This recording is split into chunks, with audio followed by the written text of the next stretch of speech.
Hey, you got DS1 for DS1.live, broadcasting studio radio station in Richmond, Indiana, Christian all the time. We got an interview with Jack Cruse. He's running for mayor in Richmond, Indiana, so I'm going to turn it over to him. Jack, what do you like to say to the listening audience? First things, thanks for the listening audience, and also thanks to you, Scott, for having me on the show. I'd like to say and make sure that everybody knows that it's very important to vote on 7 May 2019 of this year. The election, it's very simple. It's a primary. The primary is only between me and Mayor Snow. So if you want Jack Cruse for mayor, make sure you get in there and vote. You do not have to be a Democrat to vote in the 7 May election primary. All you have to do is be somebody who's interested in my ideas and my platform. You can read them easily at jackcruseformayor.com or on the Facebook page, Jack Cruse for Mayor.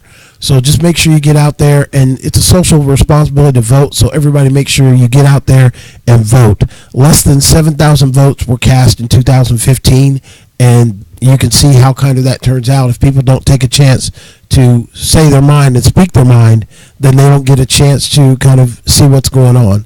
Hopefully you've seen and you see me out there, that you understand that I'm a person that is about the people, about the businesses, and trying to take care of us and make sure that we as a community grow together.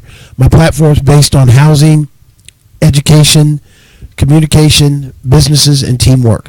Those 5 platform ideas are essential to bringing people to the city, because we do need to increase our population to increase the tax base, but also attending to issues that are problems right now.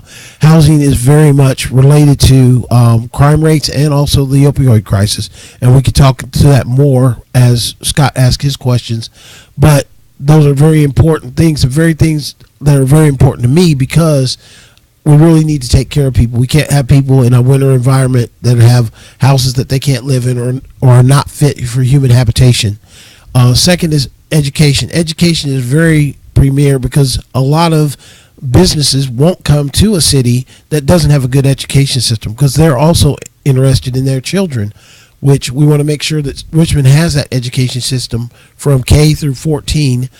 14 building that next generation of businesses and tradesmen within the city, because we need to focus on the education, not just college, because a lot of times everybody thinks after somebody gets out of high school that they have to go to college.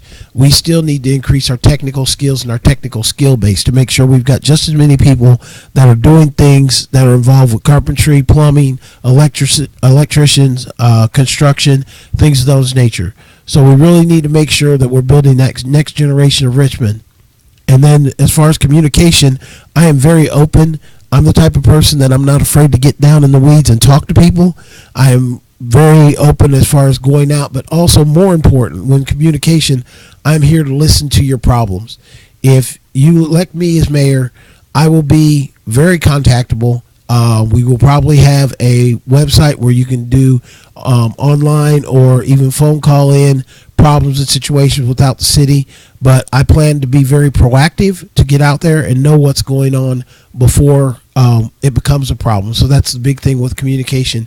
I've got to be willing to listen more than I actually talk to you. I need to listen to what the problems are, so I understand how we can best deal with them as a community.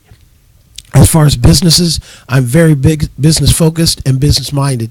I want the businesses to succeed in Richmond, and whether that's through incentives or other things that we can do as a community or as an administration to make sure that those businesses feel that kind of connection with the city itself.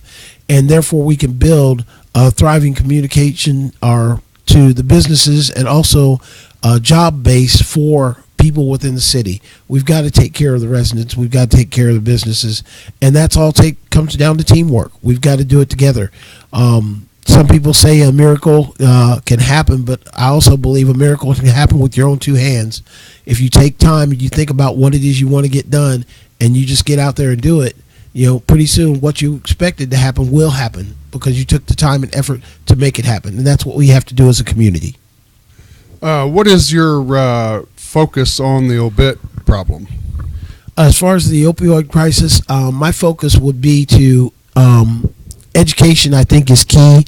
I've been going to a lot of the drug-free Wayne County programs, And there's some really good programs, but it's just a matter of making sure the administration puts that as a priority. Just can't be left to the police chief to determine what happens with that. It just can't be left to the healthcare professionals. We have to do it together as an administration. Policy and legislation has to be also included. And we also have to make sure that when we, as a community, see this problem, and it is a problem because everybody knows that we sit right next to Dayton and Hamilton County, which is the source of all the highest rate of drug problems and overdoses in the United States. And therefore, we're on ground zero. We need to make sure that this is a priority issue for us to deal with in our community. That's true. What about housing and different properties that's run down in Richmond? How do we deal with that, and what do we do about it if it becomes a major problem? Well, the one thing is, I believe it already is a major problem. One thing that I would like to do, there's several things, because when I was at this city as the Director of Infrastructure and Development, I dealt with a lot of the issues as far as houses that were falling apart and code enforcement and making sure that the properties were being successfully managed. The one thing I would like to see also is that with tax sales and things that are going on, sheriff sales, that we put a cost in there, even if it's sold for a very low cost. There should be a requirement that you have to put in X amount of dollars before that property is available for rent or available for sale. I see too many properties walking through the city that have for rent signs in a building that is falling apart and not fit for human habitation. And that's the key point that we have to get around that. 38% of the people, roughly 38% of the population rents in Richmond, and we need to take care of them and make sure they've got effective places to rent and have homes in. And then also we've got a large vacant population. And I know the blight elimination problem got rid of some of the properties, but some of them still exist, and there's still a lot of properties out there that really don't look like they're being upkept. So we do need to focus on that. Businesses will stay in the city when they feel that they're being protected through the codes and the enforcement, as well as homeowners. Mm-hmm. I own a home in Richmond. You own a home in Richmond. We want our properties to be protected, and therefore, as administration, I will be very focused on making sure that the properties of Richmond are protected and are enforced to the code standards, because safety is the key. A lot of times you'll hear about these horrible earthquakes, tsunamis in other cities, other countries, and or horrible fires that will kick off. And a lot of times those kick off in other countries and kill a lot of people because of the code enforcement is not being enforced. And if we don't have a valid system, all we're doing is risking the lives of our residents, and we can't do that. That's right. What do you think about the businesses and small businesses in Richmond on what could best benefit those and help them to grow from smaller to bigger and bigger to even bigger? Well, the one thing I'd like to say, and I think this is true for a lot of businesses, some businesses don't want to grow bigger, but we do need them to be more active, say for instance with their hours or of things of that nature, especially in the downtown area. I would like to see them open later. If there's incentives that I could do to make that happen, that would be a good thing. But a lot of times people get in the mindset of a business. When you open a business, you get to that comfort zone where it costs this much for electricity, it costs this much for your employees and how much you're going to pay them per hour. So all those costs start to make a factor. And a lot of businesses actually are not that interested in growing bigger, but we do need to fill empty spaces. If we have empty spaces, we need to fill those empty spaces. So some businesses, if they don't want to grow bigger, that's fine with me, as long as they stay open and they're effective for the community and we can help them kind of define themselves and become better, or whatever their actual ambition is. So I don't want to enforce a mandate that's going to make businesses do things they don't want to do, but I would like to help them as much to be successful with what it is that they're doing. That's true. That's true. What about the roads, ways, and sidewalks and things like that? What could better improve those in helping them get better instead of worse. Well, honestly, Scott, I think you hit the nail on the head, because honestly, one thing that I've noticed about Richmond, and even when I was in the city, I noticed that we had a lot of even the maintenance fleet for our vehicles. We have rusted vehicles that are riding around town with the logo City of Richmond on them. We've got streets that are not being taken care of, sidewalks that are not being taken care of, and we focus so much, and I think the focus has been for a long time on big projects, big things happening, that we're forgetting the little things. And it's the little things that you really need to make happen within a city to make that city grow. People recognize that. People see that when they go down the street, and literally, I mean, the street right next to my house, we got a sidewalk that has never been repaired in the 2 years that I've been here. But the thing is that we really, as a community, have to focus on those little things first. Who would want to come to a community, especially big businesses, when they come and they look at online visions of Richmond and what Richmond looks like, and they see these things that don't look appealing? That's not going to bring them, or their managers are not going to vote to come to places like Richmond, because they don't want to bring their families to an environment like that. And that's why we really have to focus on the little things, not so much for just bringing in business, though, but just for the it's like having a dirty house. Everybody feels better when the house is clean. And if we worked to make our community look like we expect it to look, everybody's going to be a lot more satisfied with Richmond.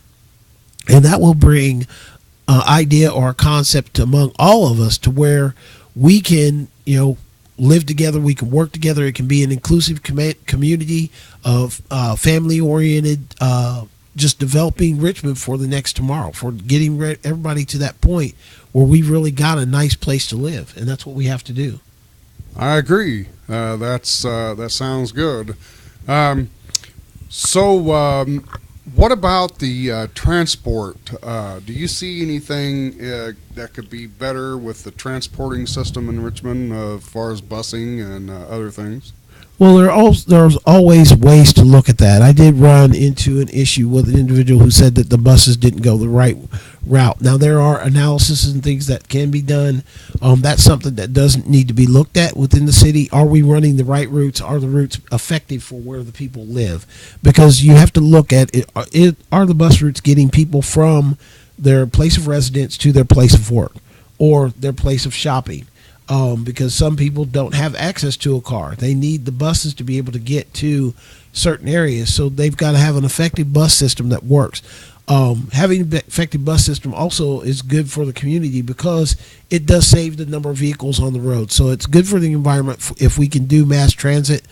It is good for the environment. I don't know how that would really play out with Richmond. It's something we do need to look at, but I don't know if that would be how far down the road that might be. But it is something that we do need to look at and something we need to be aware of as we make decisions. Because just like I said, you can't make a decision behind a desk. You need to get out and walk around and see exactly what that decision is that's being made, why it's being made, how it's being made, how does it affect the community. So that's the most important thing about mass transit is we need to be able to make sure we're attending to the needs of the residents and the businesses. What would be your main focus for Richmond? My main focus for Richmond actually is really just the communication piece and the teamwork. I think that is the traumatized thing that everybody is feeling. But another thing that I think is my key focus is that I am the type of person, I am very strong-willed. I will stand up for the city of Richmond, and I will fight for the city of Richmond. We have recently, with the vehicle trauma of the traffic and everything downtown area, and two major roadways getting redone all at once, and that's traumatic. It's affecting businesses. It's affecting how people get back and forth to work. So we really need to have the administration has to stand up for the people. And NDOT, it even says on their website that they will work with a community, so we don't have to let them run things at one time. We can do phased processes where we work it that you're going to do this portion through this, and once you're finished with that, then we'll start the second portion. But we don't have to work in a way that affects the community as much as it has. We don't need to block every street just for the sake of building things up. If that doesn't make sense for the common user. We've honestly, due to the construction in the city, we've lost almost 5 businesses downtown just in the last year because they're not seeing the parking advantage. They're not seeing the business traffic that they normally would, and that's driving businesses away. So we've got to fight. That's my key, is that I would fight for the community. That sounds good. I like that idea. We're going to wrap it up here in a minute.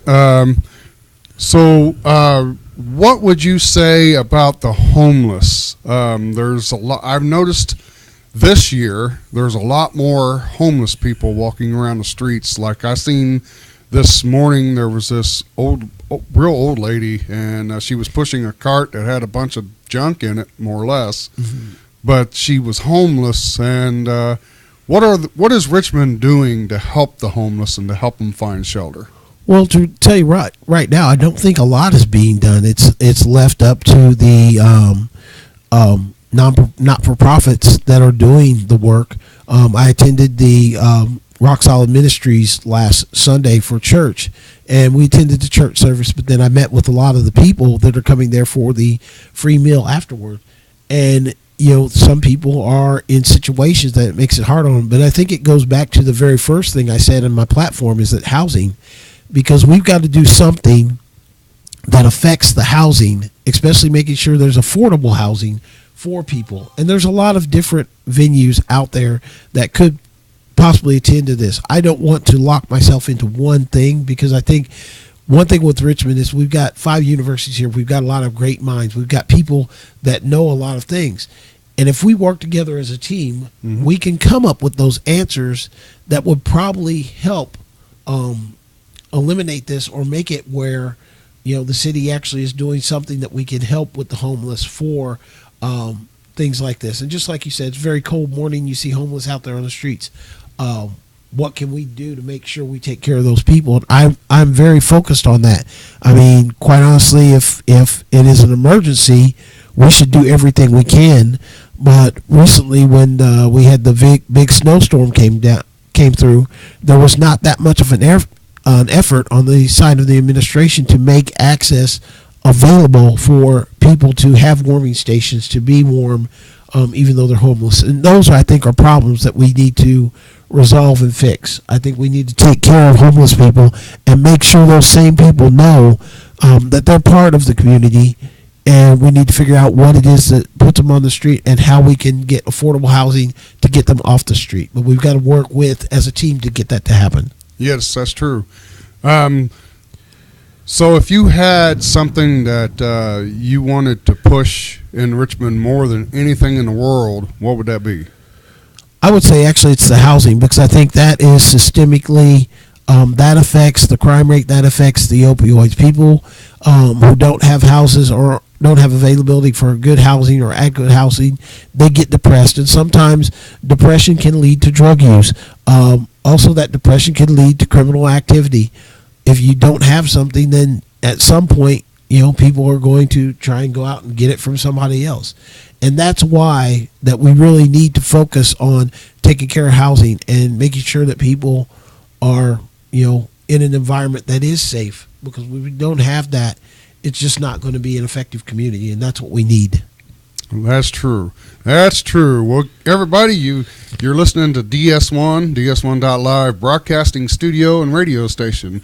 If you have any concerns or calls that you'd like to make to me, you can call me at 765-977-7082, or you can email me at ds1.live@yahoo.com.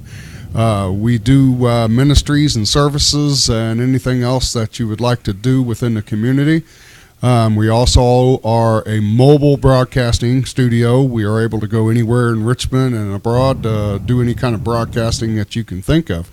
So with that being said, we're going to end this broadcast. Thank you, Jack, for joining us today, and hopefully things will move in your favor, and anyone else that that is out there that's running. I hope that everybody, that it's all done within God, and the city is taken care of no matter what happens. So thank you for coming, and God bless you, and thank you for tuning in, and we'll catch you next time. Thank you. God bless and amen.